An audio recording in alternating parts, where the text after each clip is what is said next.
Go yard. I got so much motherfucking design on right now. Break it down, bring it back, make it clap. I got 3 old thoughts, new guap, where that thing. Bitches on my line, and you know they come straight. A few moments later. Assalamualaikum warahmatullahi wabarakatuh. Mohon izin ya Pak, kami mahasiswa Universitas Trisakti, Fakultas Ekonomi dan Bisnis, semester 3, izin observasi dan mewawancarai Bapak untuk memenuhi tugas mata kuliah Kepemimpinan Bisnis dengan dosen pengampu Bapak Didit Haryadi. Langsung saja ya Pak, izin memperkenalkan diri, saya Satina dengan NIM 221579, mahasiswa Universitas Trisakti, Prodi Manajemen, semester 3. Alamat dari Kecamatan Carengan. Selanjutnya, Perkenalkan, nama saya Mitasi, NIM 220659 dari kelas RA7 Manajemen, Fakultas Ekonomi dan Bisnis, Prodi Manajemen. Alamat dari Kampus Kepulauan. Perkenalkan, nama saya Rusmiati, NIM 220331 RA7 Manajemen, Fakultas Ekonomi dan Bisnis. Alamat dari Perkenalkan, nama saya Nadia Siti, kelas RA7 Prodi Manajemen, Fakultas Ekonomi dan Bisnis. Alamat Kampung Carengan. Jadi di sini kami ingin mengetahui dulu Bapak tentang Bapak dulu sebagai kepala sekolah bagaimana gitu. Sedikit kayak tentang MALSD itu dulu Pak. Ini ingin lebih tahu Pak. Ya. baik. Ya, dulu saya Rizky Maulana di Serang, kelahiran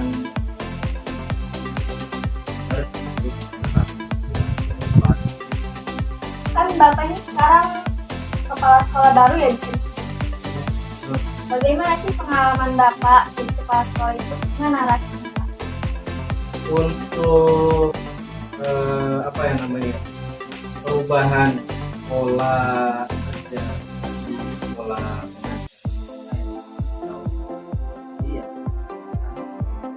Nah, kalau bicara tentang guru, memang banyak tugas-tugas yang berfokus. Kita objeknya adalah siswa. Oke, gimana caranya kita ini mampu mencapai tujuan pembelajaran yang sudah dilakukan sesuai dengan standar itu seperti itu. Namun sekarang tanggung jawabnya itu lebih. Jadi selain daripada siswa, kita juga harus awas yang mana dalam pemberian dan kita harus tepat sesuai dengan input yang diselenggarakan oleh. Jadi lumayan berat juga nih tugas kepala sekolah. Pertama menerima gaji besar, tapi juga tanggung jawabnya juga yang begitu besar ya. Lebih besar lagi. Apa sih yang menjadi tantangan kita dan kita sebagai kepala sekolah di sekolah? Kalau untuk tantangan dan hambatan banyak sekali. Apa saja itu salah satunya? Ya kalau bisa dibilang untuk tantangan yang pertama adalah untuk memperoleh siswa ataupun memperoleh siswa. Yang pertama yang harus kita maklum sama bahwasanya ini anak-anak dia rata-rata menuju ke arah kemudian jadi rata-rata anak itu pengennya masuk ke SMK. Jadi orientasi mereka itu bukan lagi perempuan, kepolisian atau lain sebagainya gitu, tapi merambah ke pengen lulus sekolah langsung kerja. Ini juga sebetulnya harus diantisipasi nih oleh pemerintah. Lapangan kerjanya yang kurang tinggi, sementara lulusan per tahun sudah dapat Kemudian tantangan yang kedua nih, selain daripada siswa ini kurang minat dasar, selain ini yang kedua itu jarak dari sekolah satu dengan sekolah lain itu terlalu dekat di tempat kami. Baik yang ketiga, selain dari jarak itu banyak sudah mengesampingkan hikmah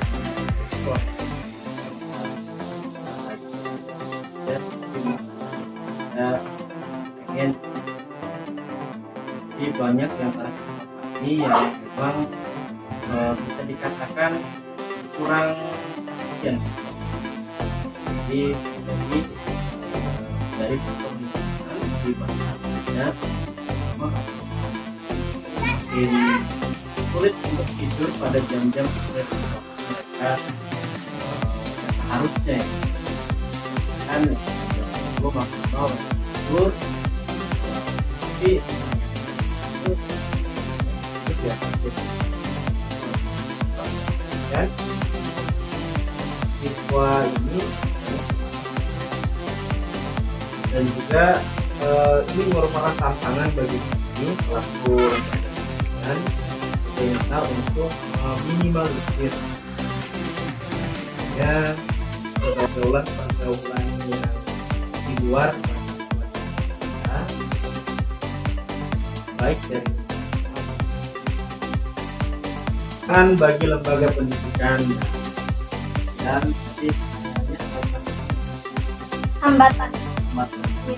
hambatan dalam pendidikan yang pertama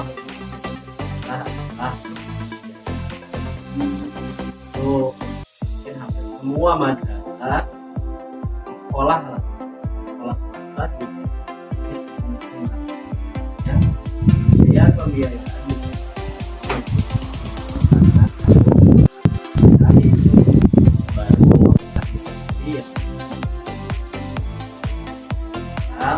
guru-guru jamaah pun tidak menutup mata sudah banyak terus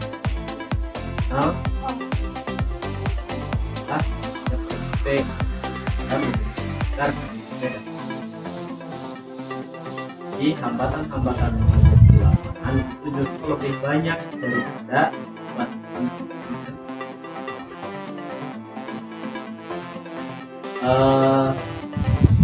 mungkin hambatan-hambatan ini menjadi satu loncatan bebas asa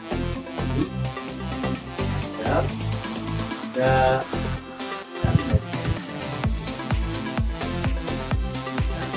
supaya bagaimana mampu mengelola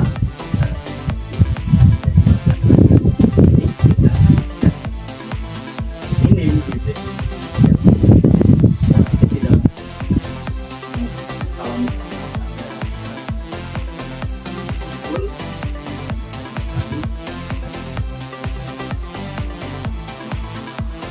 Nah, bagaimana cara Bapak untuk mempromosikan sekolah ini agar sekolah ini semakin berkembang? Sebetulnya saya sudah tidak asing ya. Nah, sebetulnya kami juga Malaysia ini sejak tahun 2020 sudah bekerja sama dengan UPG. Ya, dengan UPG sudah bekerja sama kebetulan dengan Pak Aan.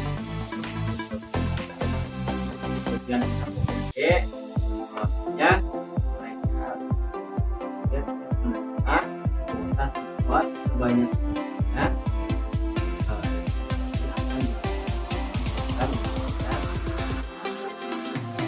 Jadi kami alhamdulillah di tahun ini pun, di tahun kemarin mohon maaf, ini sudah mengirimkan nih salah satu utusannya dan kebetulan sekarang mewawancarai lagi nih.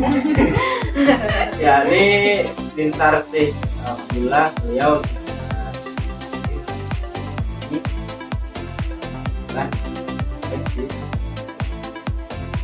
ini juga salah satu upaya kami siswa kan. Jadi untuk bahwasanya siapa sih yang nggak bisa kuliah saat ini? Banyak perguruan-perguruan tinggi yang menggelontorkan beasiswanya untuk pada siswa yang berkuliah. Ya, hanya untuk ini. Kemudian yang kedua, bagi yang minat untuk bekerja, kami juga sudah bergabung dengan beberapa perusahaan, walaupun masih hanya sebatas sifatnya outsourcing, tapi sudah bergabung dengan beberapa perusahaan. Nah, misalkan mereka mau ya,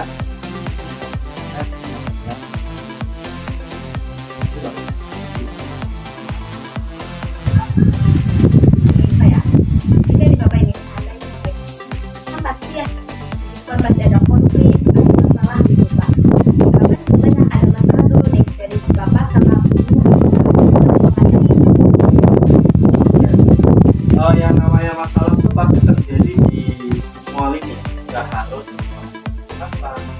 atasan dan atasannya lagi, itu kan pasti terjadi miskomunikasi. Yang saya tekan kayaknya konflik ataupun masalah itu terjadi ketika keinginan tidak sesuai dengan dan kenyataan. Misalkan kepala sekolah ingin A, tapi sebelum melakukan B, maka terjadi miskom. Sebetulnya jalurnya cuma satu penyelesaiannya, dengan cara menyelesaikan di komunitas. Kalau ada komunitas, betul kata ya, oh terhindar.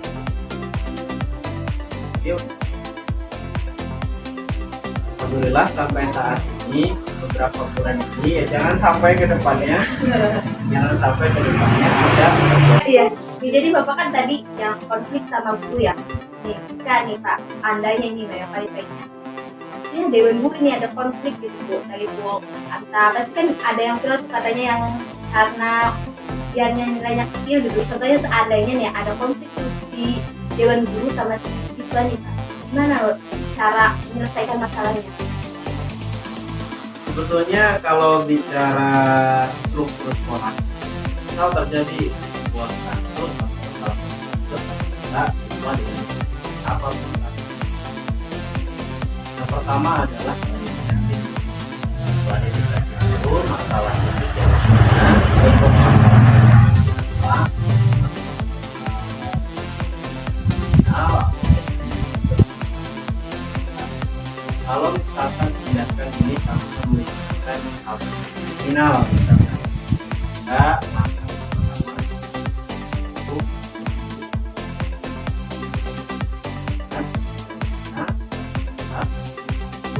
kemudian kedua siswa didampingi orang tua, bukan hanya siswanya saja, tapi didampingi oleh. Kemudian dari dua pendapat, apakah bisa didampingi apakah harus berlanjut ke titik jika memang kasus terima. Kalau kasusnya hanya kesalahpahaman, misalnya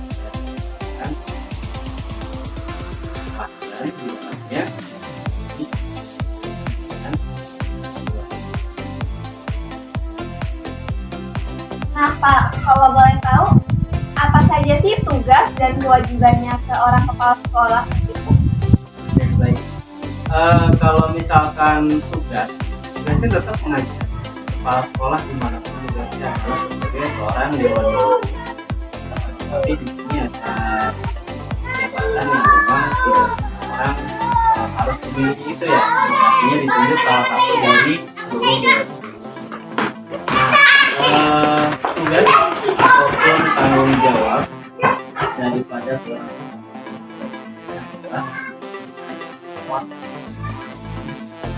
P-nya itu planning, O-nya itu organisasi, kemudian A-nya aksi, dan kemudian T-nya itu kontrol.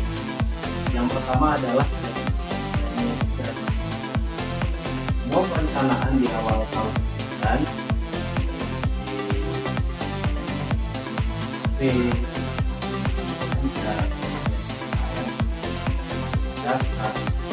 dan perencanaan awalnya yang dalam perencanaan pendidikan sama kemudian organisasinya adalah membentuk susunan guru yang mana ini menjalankan program. Contohnya adalah pembagian PM, pemberian tugas dan jabatan dan adalah pelaksanaan. Yang terakhir adalah melihat bagaimana ini perlu ada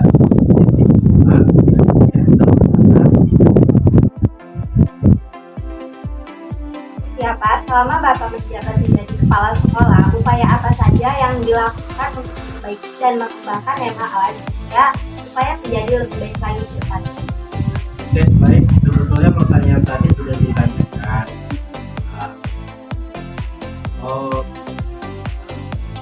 Semua pasti pengen sekolahnya maju. Ya. Menunjukkan saat ini karena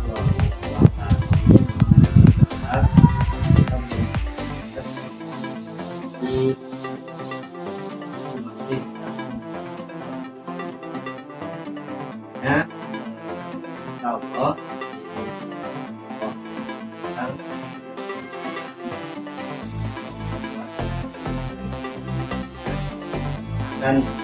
dihasilkan di tahun depan.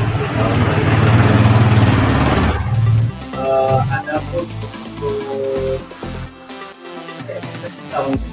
cita-cita di MA ini salah satu pelopor madrasah atas sekolah tingkat atas walaupun dia berbasis teknologi di era global ya. Kalau keinginan saya sebetulnya sangat sederhana. Lulusan yang salah satu yang terus bermanfaat Buat orang lain. untuk orang lain. Itu prosesnya.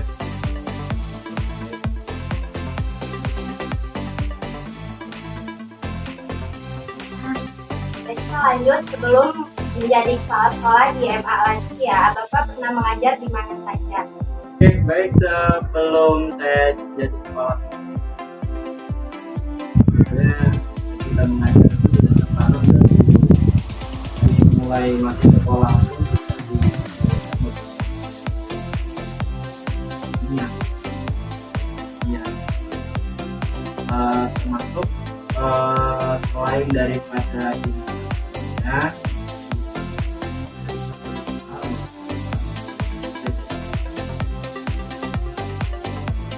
kemudian lulus dari kerja hasil kerja umum dan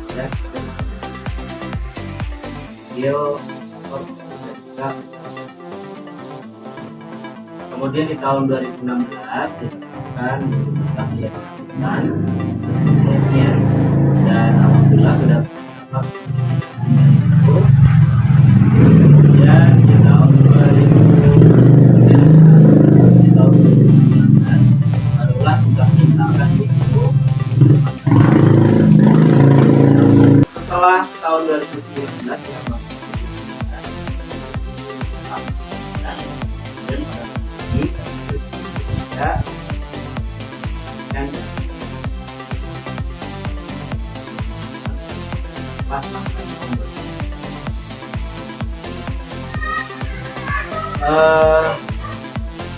pengalaman selain daripada mengajar di sana kan mungkin beberapa kali pernah menjadi guru bantu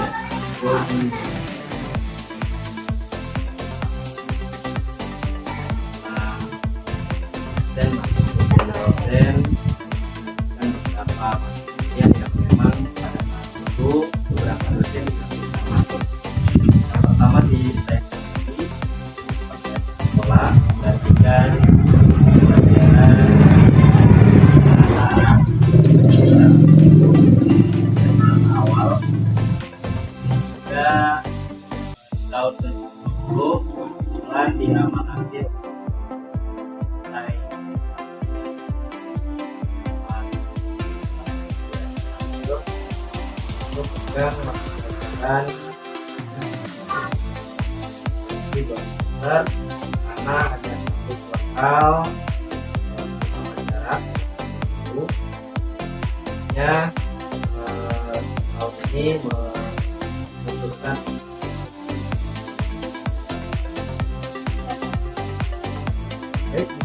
ya, karena kita ini orang sama itu ya, rata-rata masih dan tinggi, Betul sekali Pak. pandangannya masih hanya sebatas lulus kuliah atau tidak uang.